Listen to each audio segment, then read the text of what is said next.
Morning, everybody. Oh, sorry about that. Thank you for joining the Small Business Boot Camp today. I'm Robert Theobald, Small Business Ombudsman and Vice President of Small Business Services. And glad to be here with you today. I want to thank Michelle and Elizabeth. They already started. One of the things we like to do is post up in the chat where you're tuning in from. Michelle's tuning in from Casa Grande and Elizabeth's from Gilbert. So where else, what other cities are everybody tuning in from? So post that in the chat. We like to see where all our folks are from. We got Sierra Vista, Sedona, Mesa, Scottsdale, Phoenix, downtown Phoenix, Glendale, Avondale, Albuquerque. All right, we're multi-state today. Gilbert, Queen Creek, Cottonwood, Phoenix, Tucson. Listening from the UK. All right. Thank you, Stefan. Coming in from, so we're international today. We got Phoenix, Spade, Lake Powell. Excellent. So we got a great group from all over the state, and again from other states and other countries. So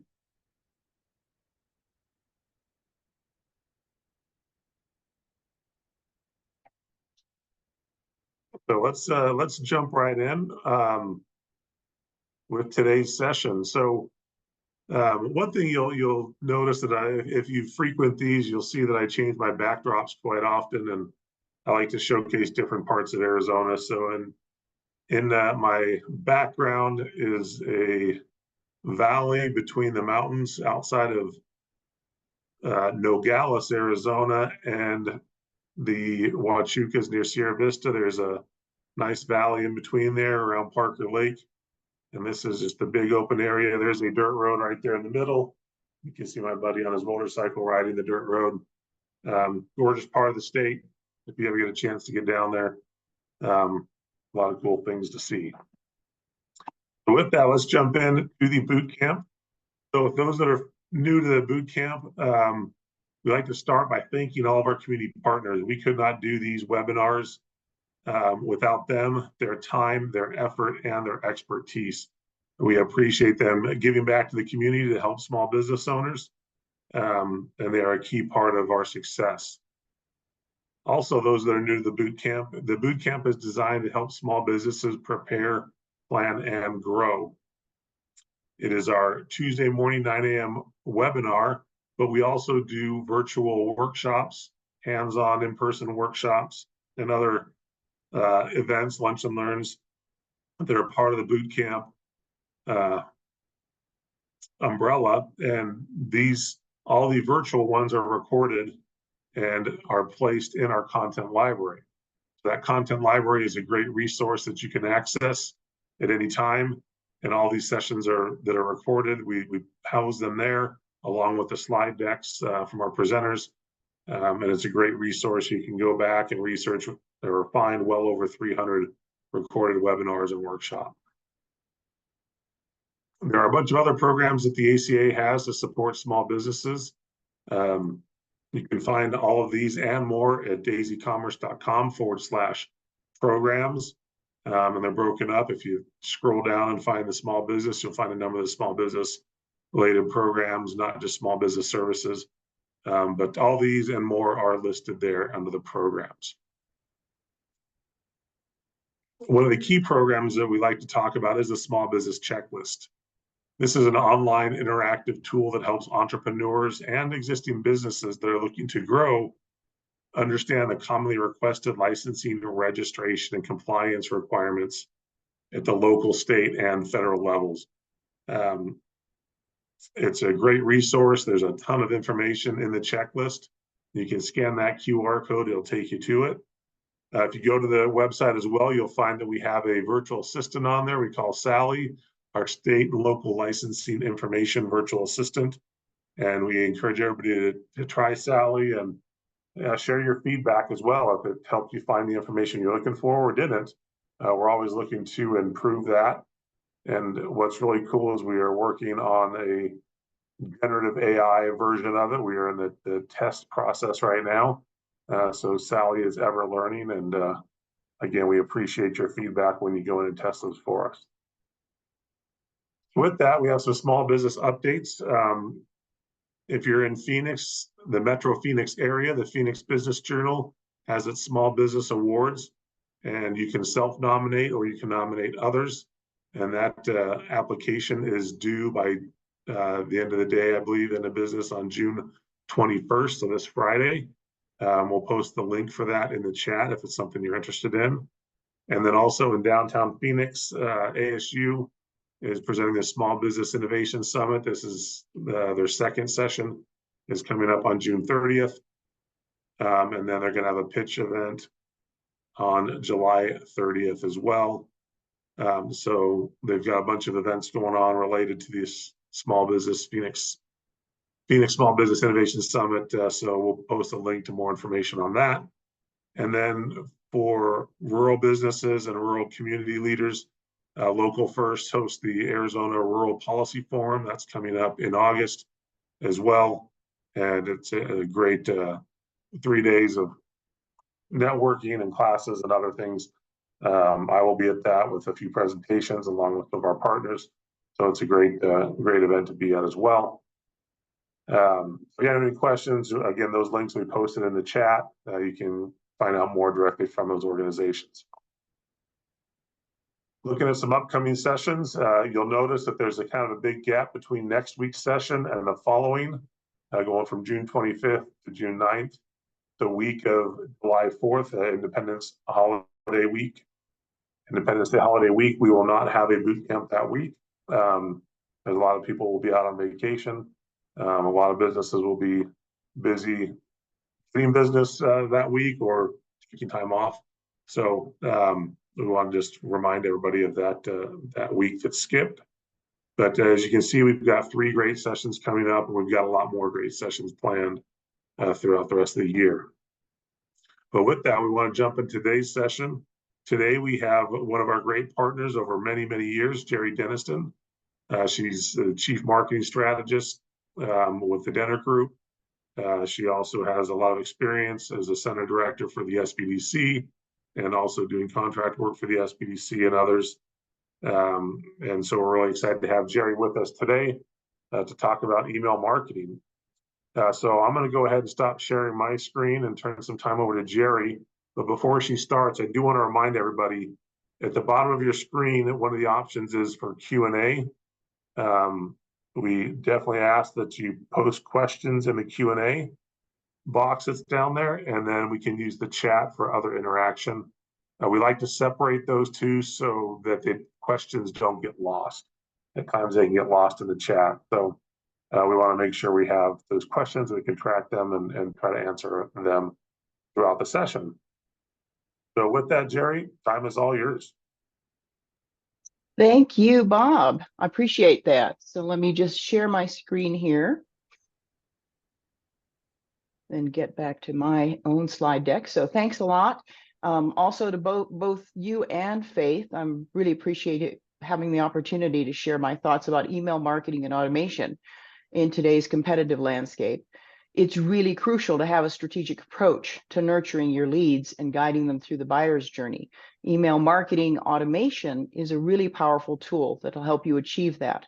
So I'm going to cover a lot of information that will help you leverage that tool and really turn your leads into prospects. I mean, your prospects into customers. This is the agenda. We're going to talk about the buyer's journey and the role of email marketing. So we'll start there. Each person actually goes through a decision-making process, and I'll cover that in another slide. Your job as a marketer is to understand the process and design your content accordingly. And the email campaigns are a perfect tool for this. So we'll discuss ways to capture and nurture your leads and build and segment your list. The importance of segmenting is a new trend that we're going to talk about too. And crafting engaging content, because that's what leads to open rates. Next, we'll cover automation and designing the campaigns. And then I'll talk about lead scoring and ROI, how you can measure success, A/B testing your email campaigns. And finally, I'll wrap up with best practices and some trends for 2024. So let's start. The buyer's journey is really a 5-step process. Every buyer goes through this. The first step is awareness, and this is when you recognize a need and a problem or some other reason to find a solution. That's people become aware of a need to do that. The next step is consideration. So if you're the buyer, the prospect, you go online, you start searching and asking your friends for recommendations. You're putting stuff into Google or Yahoo. Have you ever noticed that once you start that search process, you start getting emails and ads related to those searches? And that's because of the cookies being placed on your various devices that track your searches. The third step is decision. This is when you've researched alternatives, you've talked to your friends, you finally decided on a particular source, and you're about ready to make a purchase, whether it's online or at a retail store. The fourth step is the purchase, and you go through the process, the online checkout or going to the store and actually making the purchase. The final is the post-purchase satisfaction. If you buy online, you expect to get your product within a reasonable time frame and in good condition. You know, Amazon has trained us to expect overnight delivery, and many retailers are having to do the same. Now, as a small business marketer, your customers may not expect overnight delivery, but you still need to ensure delivery within a reasonable time frame. This leads to customer satisfaction and loyalty, which helps you build referrals, and the buyer's post-purchase experience is equally important. The role of email marketing and automation is really to help you attract these prospects into your funnel. For this presentation, I'm referring to the use of email marketing platforms, and these are provided by bulk email senders like Constant Contact, MailChimp, MailerLite, and Brevo, formerly Sendinblue. Others include HubSpot and other like Zoho that have CRMs, fully integrated platforms. But if you're using Gmail, Yahoo, Hotmail, AOL, or some other email platform like that, and you have not chosen to use a bulk email sender, they don't handle automation campaigns. Email automation is really the perfect funnel building tool. Starting from the left over here, this is where you're doing the attraction. You're using social media, you may have a blog, you may have articles, press releases you're sending out, you may be doing print, radio, TV ads. The whole purpose of that is to bring people into your funnel like a magnet, right? It's an attraction campaign. Your goal is to attract traffic, then capture the leads, and that I'm going to talk about ways to do that. Nurture those prospects, and that's where an automation campaign comes in. Ultimately convert them into sales, and then you have to deliver and satisfy. So once you've made the sale, make sure that the customer is 100% satisfied. At that point, you're able to upsell that customer maybe into another higher ticket item, and then ultimately get referrals, because there's nothing better than a referral from a satisfied customer. Other people, I've heard this, people talking about email being dead, right? Every social media is like the latest and greatest thing, but email is dying. Well, the ROI on that really differs. The research shows that social media is a powerful tool for building awareness and engagement and for extending your reach, but the ROI on that is nowhere near as powerful as with email. So you can see right here, this is the return on investment, 3,600% versus 180% social media. Now, these are average rates, so your rates actually could be higher or lower than these averages. But if they're lower, then you've got things that you need to address, right? You do get unlimited reach with social media, but not without paying. Organic reach is really difficult to really difficult to build. So you have to spend some dollars for that. And your email reach is really only as good as the size of your list. So growing the email list is one of your important goals. The email list is like gold, and keeping it current is really important. I recommend sending an update at least twice a year to clean up your list and check your email analytics on a weekly basis so that you're cleaning up any hard bounces. Hard bounces are related to the inaccuracy or invalid emails. So whether the person typed in made a typo when they added their email to a pop-up form that you had or registered for something, and that would be an inaccurate email. It could be a typo. That causes a hard bounce. But a lot of times people move, they change their email addresses. You don't know that. So the email hard bounces because it's invalid. And if that's the case, you really should be just removing them from your list. You don't want to keep them on the list. Soft bounces are when people are on vacation or you get those out of office. I'm out of the office for a week. I'm on vacation. I'll be back on such and such time. I've seen those quite a lot. They usually the bulk email senders will try to deliver them, continue delivering them for maybe 2 or 3 times. And eventually they'll get through to the inbox when the person takes that vacation reminder off their inbox. Growing your list should be, as I said, one of your key strategies. And opt-in forms are a great way to do this. They're usually created in the bulk email sending platform, such as Constant Contact or MailChimp or MailerLite. And then you embed the form on your website, your blog, your landing page. Sometimes it's a button or to learn more, or it's a link to read more, or it could be an actual pop-up form that floats up when you land on someone's page. The offer is what's called a lead magnet. And the purpose of the lead magnet is to give the visitor something free in exchange for their name and email address. This is part of how you grow your list.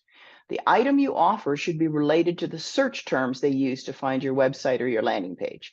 So don't offer a discount on coffee beans, for example, when someone's looking for a hot sauce, unless you have in your site-wide on your store, you're selling both hot sauce and coffee beans, and it's a 2-for-1 offer, something like that.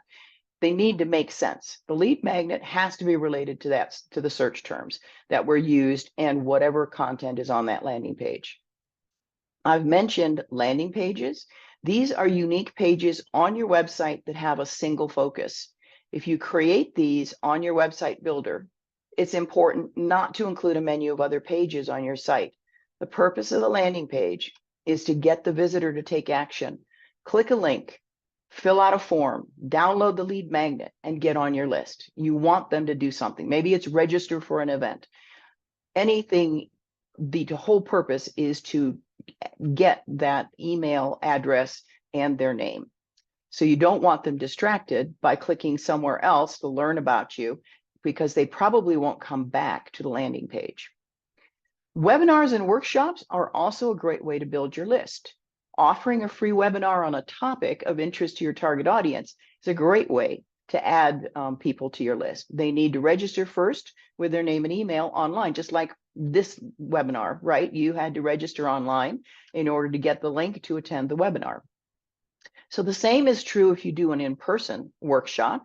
You could have people register online, collect the name and email addresses ahead of time, or if they're going to register when they show up at the event, at the in-person event, then you want to capture name and email address, possibly a phone number as well, so that you can add them to the list. The difference there is that if you're capturing them in person, someone then is going to have to manually enter them into your database, your email database. You just need to make sure that the attendees understand they're going to be added to your database and they have provided consent. Let's talk about your list and segmenting versus tags and versus lists. Many of these bulk email platforms recommend that you have one main general list that's broken into several segments based on contact behavior and interests. You can create multiple lists, but just keep in mind, the list is static and they only change when the contact is added or unsubscribes. None of the behavior gets added to the list. Segments, on the other hand, are dynamic and they change based on contact characteristics, such as all contacts who purchased in the past 90 days, or who are part of the same age group, or income, or education level, or ethnicity. You create segments relative to your particular product or service focus. So think of them as groups of contacts who share a similarity. Maybe it's alumni, that could be a segment, or Asian men, or Hispanic women. Those would be segments. You don't have any buying behavior in there. You simply have them identified as a specific target group, an audience that you want to market to. Tags, on the other hand, are action-based, and they can be added automatically in an automation campaign when a contact executes a certain behavior. They make a purchase or they click a link. The tag is actually added to that customer's profile. Then you can target those contacts who purchased the same product in the past 30 days, for example, or they spent a certain dollar amount. So tags give you more detailed information about your contacts and their buying behavior. They may also belong to multiple segments. For example, a contact may be part of the alumni segment and the Hispanic women segment, but they have the tags, bought hair products, and purchased haircut. So one contact who is part of both of those segments could have those tags that say bought hair products and purchased haircut. Another contact who's also part of those two same segments may not have purchased any hair products, but purchased a haircut. So they've got different tags because each tag is unique to the profile, but they're part of multiple segments. That's a little confusing sometimes to wrap your head around. So that's why I wanted to repeat that. The advantage of segments and tags is that you can personalize your emails, which makes them much more effective. One thing I would like to know, and maybe this is a question we could ask and you could answer in the Q&A, how many of you are actually using bulk email sending platforms, an email marketing platform like Constant Contact or MailChimp or MailerLite? You could just put in the Q&A, just put in the platform you're using. And if you're not, just put in no or none. That'll be interesting to find out. And maybe Faith, you can let me know as I continue here. Also, if you have a question and you want me to stop and answer it, I'm happy to do so. Elements of effective email content. I still get subject lines and pre-headers that people have forgotten to customize when they send out the email. And I'm sure you see that as well. The subject line states the problem or the challenge or the promotion, whatever it is. It should be something intriguing to attract attention.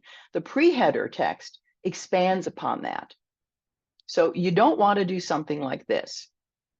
Having trouble viewing this email? How many of you get an email where, enter for a chance to win a trip to whatever, maybe that's Tahiti. Having trouble viewing this email is in the pre-header. Click here to view as a web page.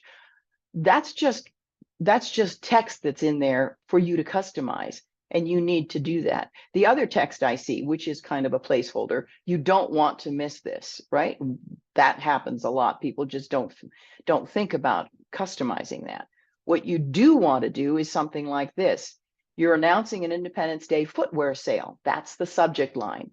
And then in the pre-header text, get an extra 10% off in store, right? So that makes an interesting pre-header text. This is what people are going to scan in their inbox, and they make a very fast decision about whether or not they're going to open that email.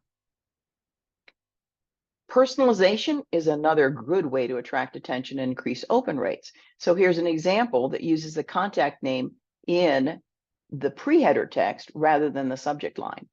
It's an interesting way to do that. Humor is another great way. And this is a funny one that it makes it more personal and approachable and friendly. Asking a question is another way to create intrigue and encourage opening the email. The whole purpose of this, as our inboxes are getting filled up with all these emails, the purpose is to get someone to open your email and click on the link that's in the email.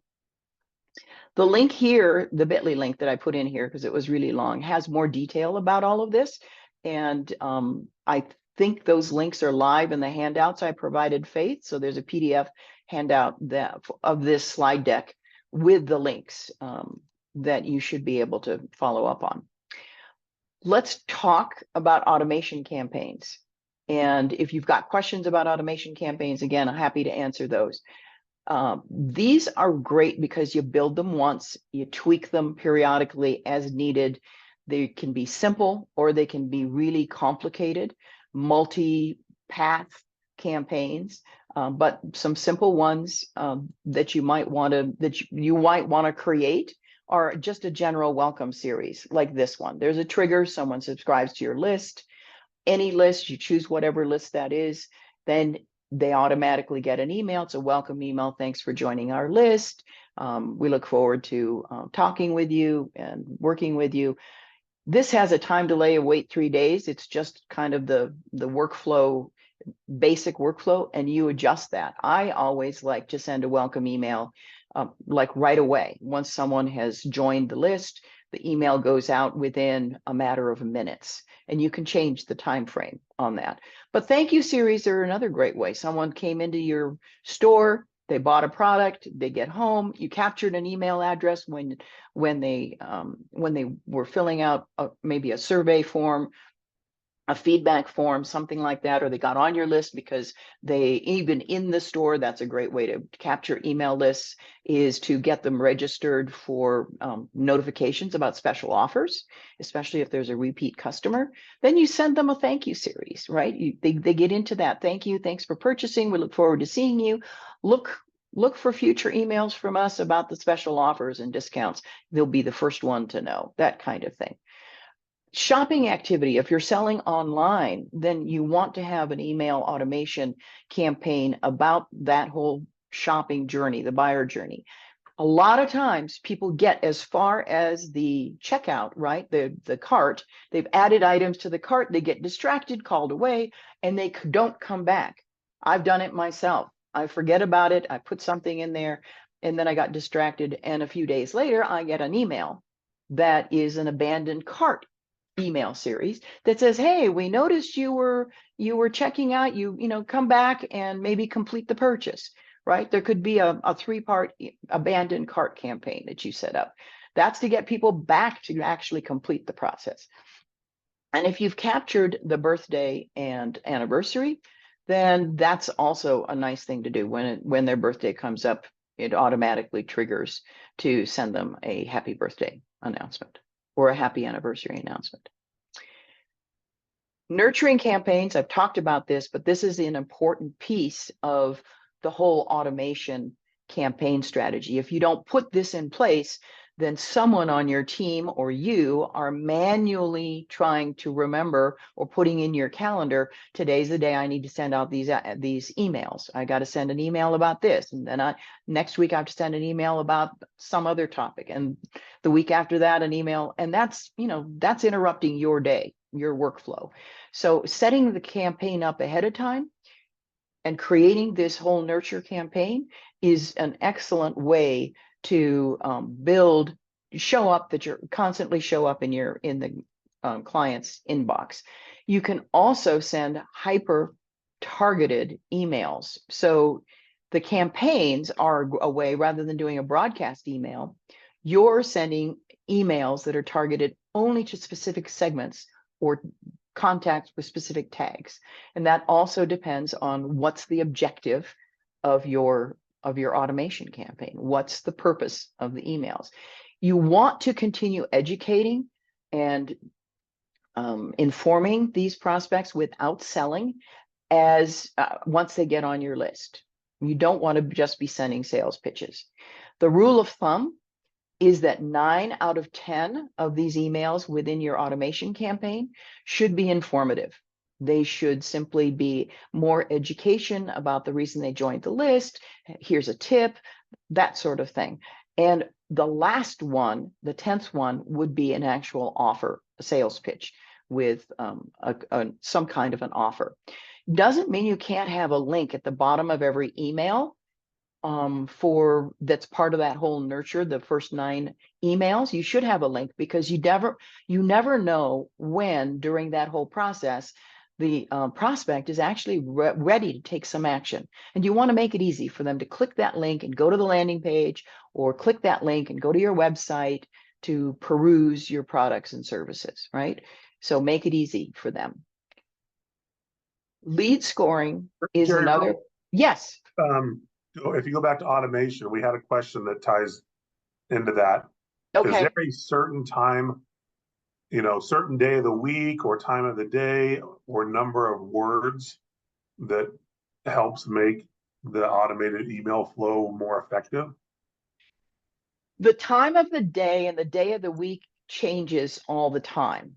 So my recommendation is that you would do a Google search. I mean, if you're just getting started and you have no history, then do a Google search for kind of general days and times. What I check every single time when I'm going to send out an email for a client, for example, a newsletter, or produce an email for them, what's changed, and I look at their history, their analytics, because that's going to tell you the best day of the week, when you get the highest open rates, when you get the highest click-through rates.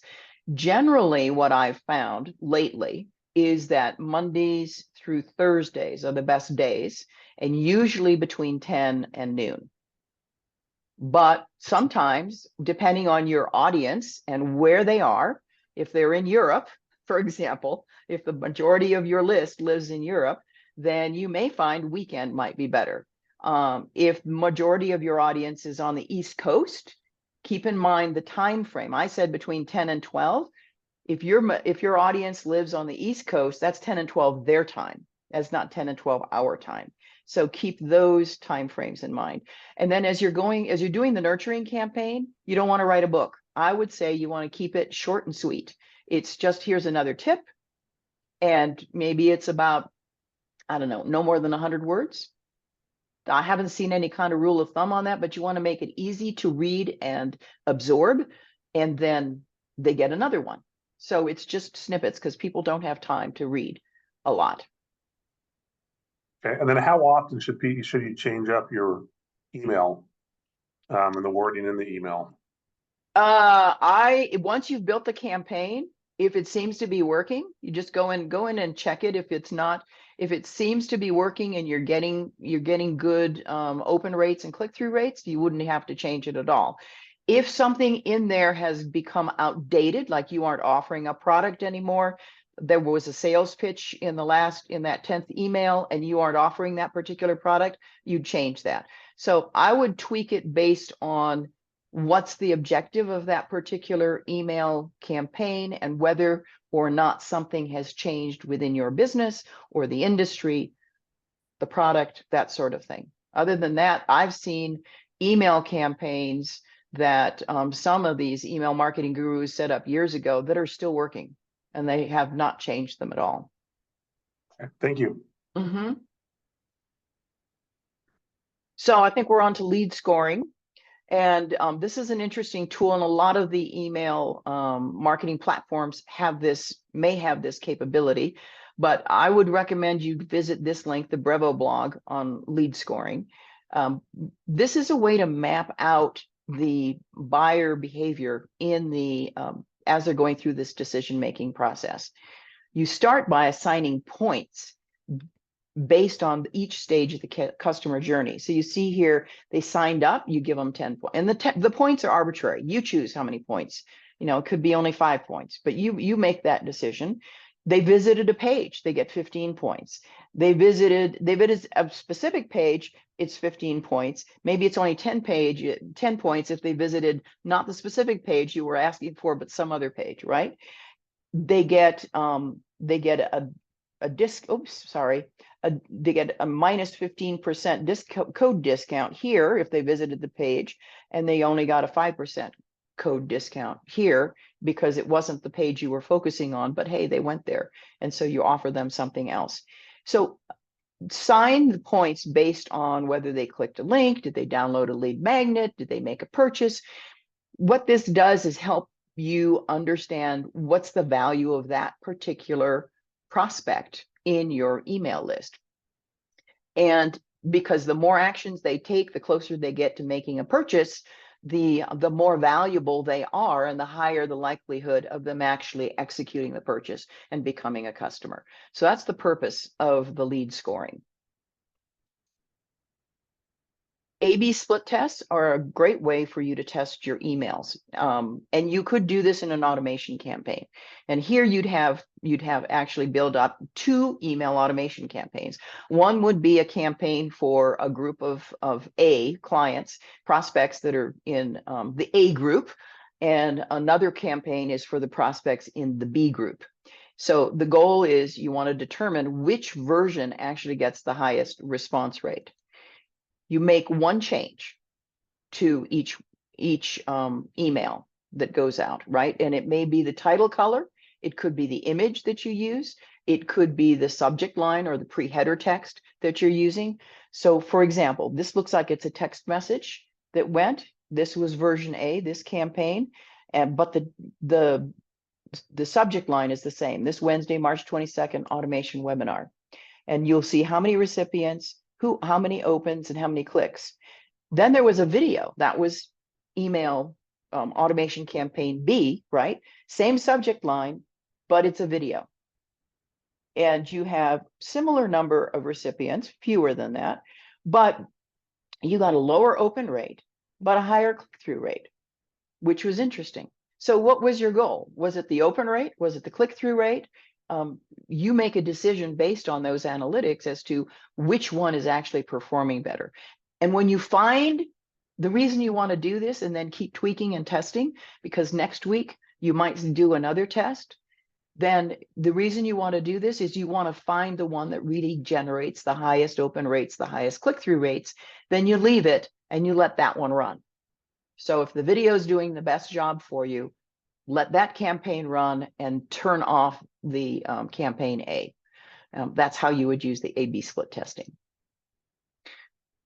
The process of moving these leads through the customer journey, there are a lot of different strategies, and you can see here, this is something I would recommend you do. This is actually in MailerLite's Ultimate Guide, but you can actually build this kind of customer journey map in Canva. And you can see awareness, consideration, decision, purchase, and post-purchase. And these are the kinds of things that you would do. So awareness, you use social media, right, to generate as much awareness of the product. The purpose of that is to educate and let them learn about your brand. You'd send targeted social media campaigns to the specific audience you're looking for. Maybe you have influencer partnerships and you get influencers to start building awareness and about talking about your product or your service. And the consideration phase, you want people to go to your website or your blog or your landing page, whatever it is, wherever you want to drive traffic in order to get the highest engagement and conversion. This is where people are researching the product, right? They're visiting, they're still in the consideration page. You got to have clear product information, and this is where testimonials are useful, third-party testimonials. In the decision phase, this is where you'd offer them discounts, and they're evaluating their different options. They're looking at comparing you to the competition. Maybe there's a limited time offer, which is also a useful thing because you're trying to, again, drive them to make the decision and purchase. And personalized demos. If you're doing a how-to product and you've got, maybe it's a complicated product, having a demo, whether it's a video online or an in-person demo, that would be useful.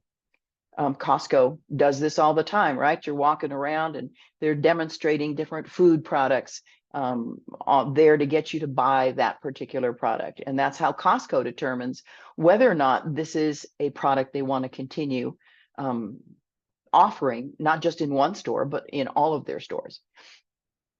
E-commerce, in the purchase section, e-commerce platform, this is where you're driving them to the shopping cart. And they'll make the purchase. It's seamless. Checkout is really important. In this case, you want to make sure that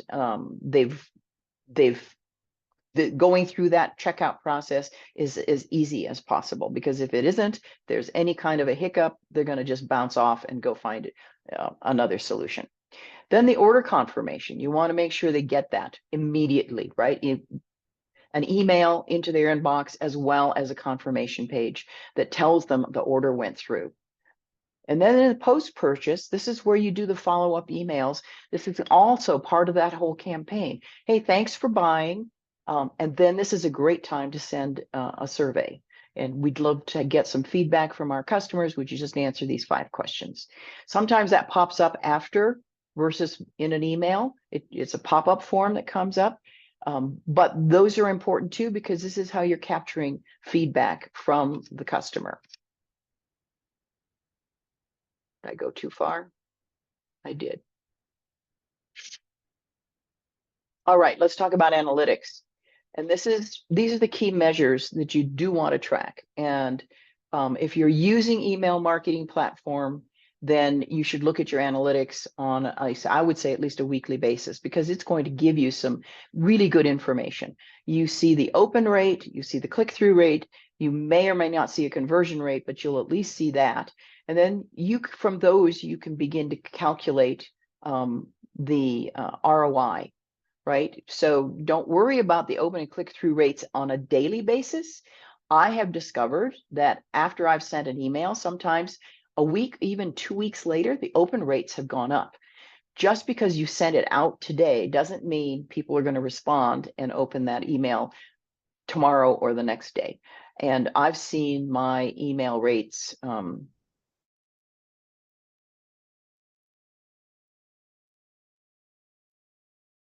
to even 25 and 26%, which is a great open rate. So checking back in a week is a good thing to do. The open rate is the number and percentage of people who've opened the email that you sent out. The click-through rate is the number and percent of people who actually clicked on a link or a button that was in that particular email. Conversion is the number and percent of people who registered, signed up, purchased, whatever the action was when they clicked on that link, did they follow through and complete the process? If it was to register for an event, a webinar, did they actually fill out the registration form? That would be the conversion. And your ROI shows you the return if you've spent money, for example, to do advertising, pay-per-click or Facebook advertising, or any other kind of investment in the email marketing campaign, then that would be actually looking at how much did you spend versus how many converted into sales. I'm going to show you on the next slide a handy calculator and a manual way to calculate that. Your bounce rate, I've talked about the hard bounce and the soft bounces, but the bounce rate actually is an important thing to track, because if your bounce rate is greater than 5%, there's a problem. And the email marketing system is not going to be happy with you. That means you're not cleaning up your list. A soft bounce is, like I said, could be related to a typo. Well, hard bounce could be related to a typo, but the soft bounce is vacation or out of the office, and that doesn't affect your email marketing system, but the hard bounce rate does. The unsubscribe rates are also not something to be worried about unless they're exceeding the 0.5%. But generally people join a list and then they say, nah, I'm not interested anymore, and they unsubscribe. The only thing I would mention about the unsubscribes is that if people are contacting you, which has happened to me, people actually send me an email to please take me off your list because they know me, they've been on the list for a while, but it's not of interest. Respond to that right away and make sure you remove them from the list and let them know they've been removed. That happens a lot too. People don't always click on the unsubscribe link. And then the list growth rate is something you want to track. You want to be growing your list and not having it decline through unsubscribes. And these are all industry averages. Your goal is to be at least within the industry average and preferably above that. So let's talk about the basic ROI formulas. This is from HubSpot, and I recommend that you visit those two links at the bottom here. But this is HubSpot gives a basic formula, and this is the dollars in additional sales made minus the dollars invested in the campaign, divided by the dollars invested in the campaign times 100. So as an example, $1,000 in additional sales minus the $100 you invested means you spent $900.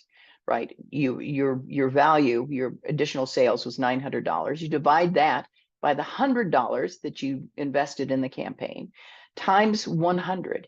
That gives you a 900% return on investment in the campaign.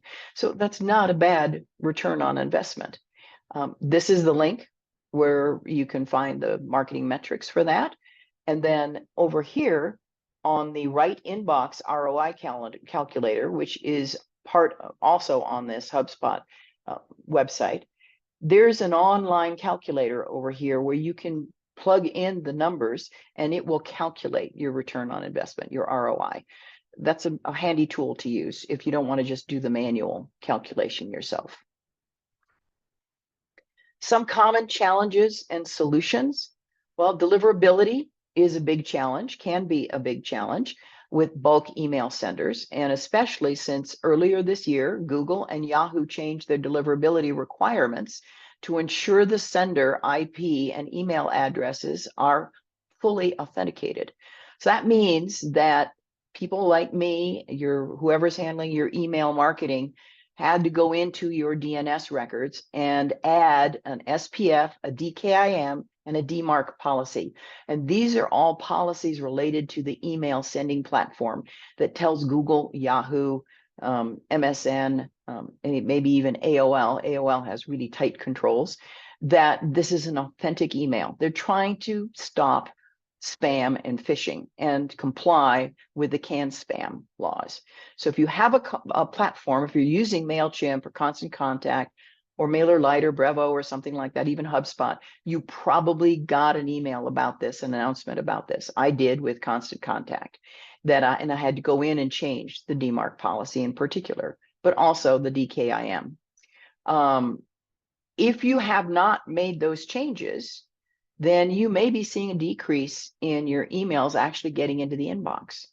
And you may not know that, but the deliverability, they may be ending up in spam or junk, right? Instead of getting into the client's inbox. So another new feature from Google and Yahoo is the preference for unsubscribe links in the actual email header. This isn't the subject line or the pre-header. This is actually, if you look at your email that comes into your inbox, there's some header information at the top.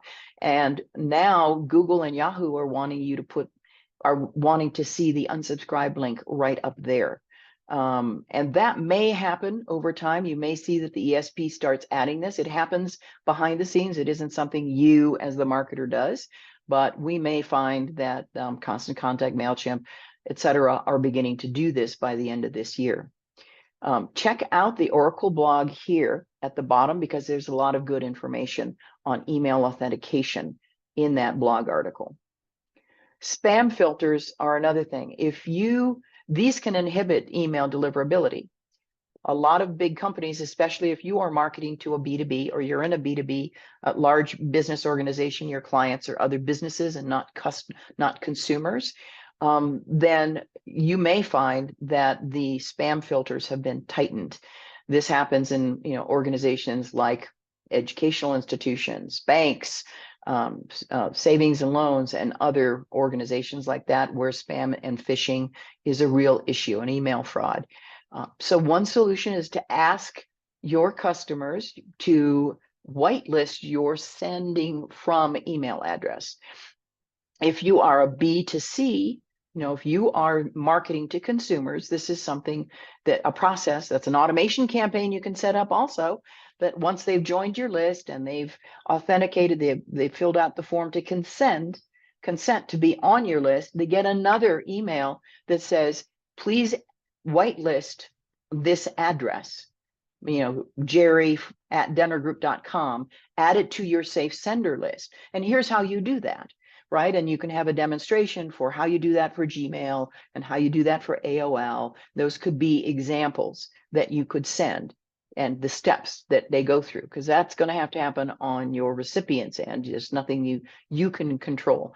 If you're in a large organization and you're selling to Oracle, for example, or a large organization, you probably have to go through the IT department and tell the IT people, whoever handles the email section of that, to please add this address. This may be a client that you're dealing with on a regular basis. I've had that happen to me where I had to say, I communicate with this individual on a regular basis. Robert Theobald's email is no longer coming in. It's getting blocked. Would you please add him? And here's his email address. Add it to the safe sender list.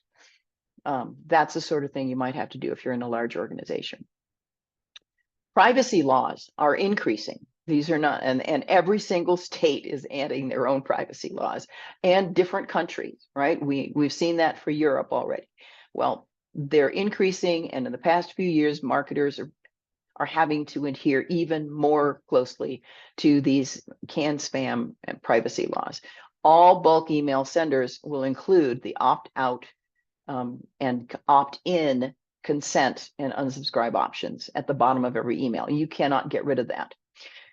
A best practice is to always include the opt-out and even your address at the bottom. Even if you're working from home, if that's your business address, that's going to show up at the bottom of the email.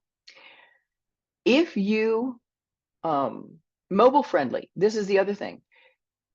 More and more people are actually opening their emails on their smartphones or their tablets rather than a desktop computer.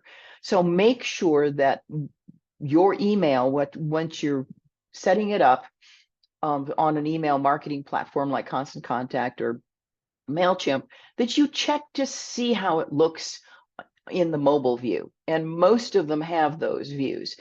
It may be something that you kind of don't look at, but it's important, and you may need to actually customize the view for the mobile phone or the tablet and make it a slightly different than the way it shows up on desktop. But this is important because if they're having to pinch and and make those changes, they're just going to ignore your email, especially if the mobile phone is the way that they're checking. Maintaining engagement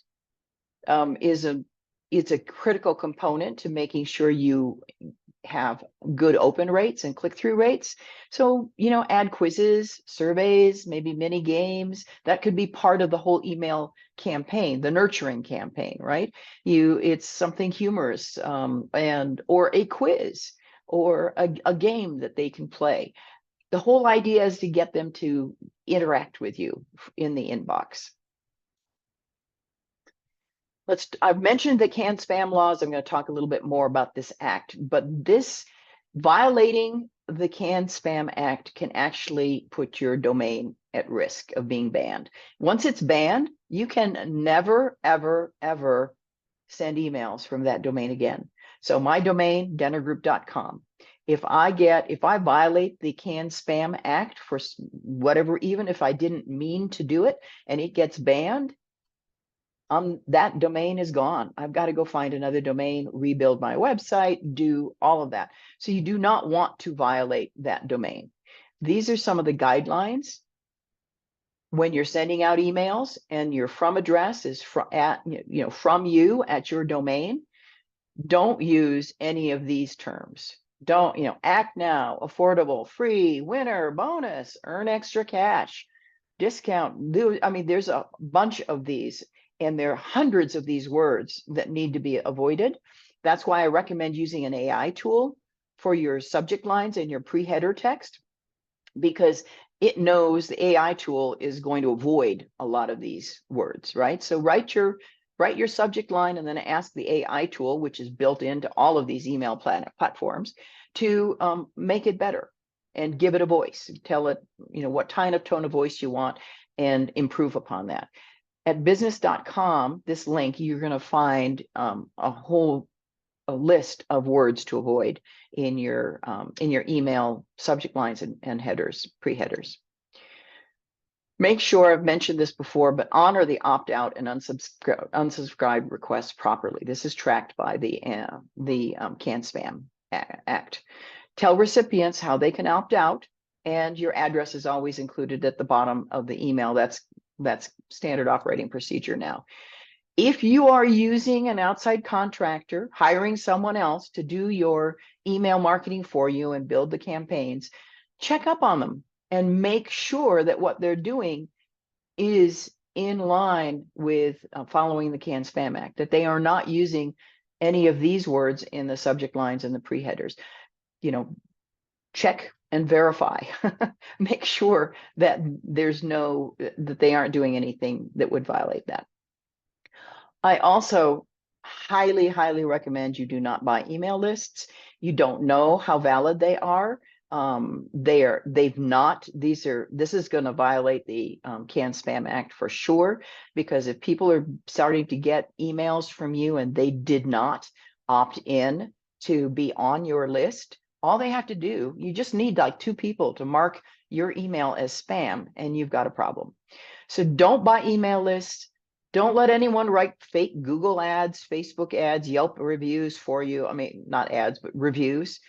You'll get offers. I get offers all the time. Hey, we can improve your open rates, your reviews, and guarantee you be on the first page of Google. I don't trust those. Maybe there are some, SEO experts that can actually follow through on that. But you can pretty much tell a fake review by the language that's used and how similar those reviews are. So don't do that. The best method is to just be authentic, be truthful, be transparent, deliver on what you're promising, and follow these practices to grow your list. Here are ways to email some of the trends that are occurring in 2024. Definitely using AI to create engaging content, manage your email campaigns, and even helping you with the head subject lines and pre-headers. Almost every email marketing platform offers some form of AI, and it's great to see that one of the next upcoming session here for the ACA is on using AI tools. So definitely, it's constantly evolving. I recommend attending that. It's great also for brainstorming newsletter topics, headlines, blog topics, blog articles, that sort of thing. Just make sure you customize the final version so it reflects you and your voice, and doesn't look like something that was just created by AI. It's nice to see that newsletters are popular again. In the past, newsletters were not. People did not want to join, like just a year ago, 2 years ago. That was not a way to get people to join your list. People would not, and we've all put out newsletters, but that isn't a way to grow your list. Well, it turns out now that newsletters are becoming more popular. Discus did a survey and discovered that 72% of newsletter subscribers listed learning about a topic of interest and staying up to date on content from a website as the 2 main reasons for subscribing. So think about that. Customizing can include gathering information from software like Mailbrew. I've recently signed up for Mailbrew, but it's a digest of all kinds of information across the internet that pulls information from Twitter, from Reddit, from blogs, and even more. And in order to generate subscribers, the newsletter has to be informative, relevant to your audience, and thorough. Morning Brew is, as I said, is one of these examples. They produce a digest of topics that cover everything, that based on the different topic links that I signed up for as an interest. Every morning I get a digest that has snippets of that with links to read more. And that might be a tool that you might want to choose and create a newsletter that's like that for your own purpose. We've talked about segmenting your list earlier. The change in 2024 is that now it's something every email service provider offers.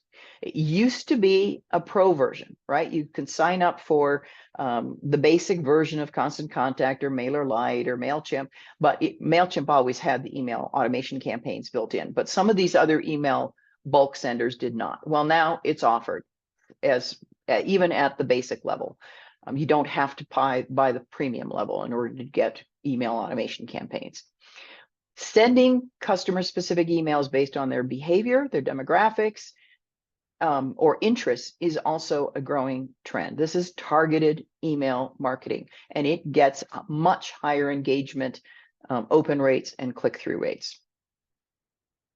It also helps you with creating customized personas, buyer personas, to use in your other marketing strategies. Well, thanks to the pandemic and the success of Shopify and other e-commerce platforms, e-commerce continues to grow. So with that, what we're seeing now is niche email service providers. So before you select an ESP for your business, don't just generally say, okay, I'm just going to go to MailChimp, or I'm just going to go choose, Constant Contact or HubSpot. Consider what your goals and who your target audience is. Consider those first. MailChimp dominates the small business market generally. It competes directly with Constant Contact and MailerLite. But if you're in e-commerce, if your whole purpose is selling products online, Shopify and Flowdesk are two options that you might want to consider. If you're in a specific business area like candle making, or card making, then there may be within your industry a specific platform, email marketing platform, that has been designed specifically for that kind of business. That would be the better one to choose versus just the standard MailChimp. ConvertKit is another email marketing platform that caters to content creators. That's used by a lot of bloggers, people that produce articles, write press releases, that sort of thing. If you're producing content, ebooks, how-to guides, if that's your business, then ConvertKit might actually be the better tool for you than Constant Contact or MailChimp. And if your focus is on newsletters and actually creating newsletters maybe for other people and creating newsletters that actually are profitable, so there's a fee based to subscribe to the newsletter, then Substack might actually be the email service provider you choose. So think about what your business is, think about who your target audience is, think about what your goals are before you choose a bulk email sender. Well, I talked about the importance of having it mobile friendly. 62% of email is now opened on mobile devices. It's really important. So it's only going to grow for 2024. Everybody's busy. We're out and about. We aren't always sitting at our desks and at a desktop computer. So you want to make sure that every email you send out, every newsletter you send out is easy to read on a mobile phone or a tablet. And then who knew that emojis would actually become so popular? Adding one or two to your subject line and your pre-header actually increases open rates by 56%. Who'd have thunk that? Don't overdo it though. I've seen some emails that come in with like 6 emojis. That's overkill. Just add one or two, right? It's make it engaging and make it tie the emoji to whatever the subject line is as well. So those are just a few of the trends. You'll see more here on this explodingtopics.com blog. Really great resource to look at all the different trends in 2024. I want to thank you for joining me today and for the opportunity to share this information. I'm happy to answer any additional questions, Bob, if there are any. We have some questions, but we are over time, so I'm sorry. However, Jerry's email is right there on the screen. So if we didn't get to your questions, feel free to give her an email and she will get back with you. So we definitely want to have people be able to reach out to you. So we'll leave this screen up as we wrap up. But Jerry, thank you. Great presentation, a lot of great information. As you mentioned at the start, it was a feature-packed, a lot of information to squeeze in there. Yeah. But again, this is all recorded and the slide deck will be available in the content library later today or tomorrow morning. And so you can access it there along with the handout that Jerry referenced. Those will be available with the slide deck and the recording. So Jerry, again, I want to thank you for being with us and sharing your expertise and giving back to all our small businesses.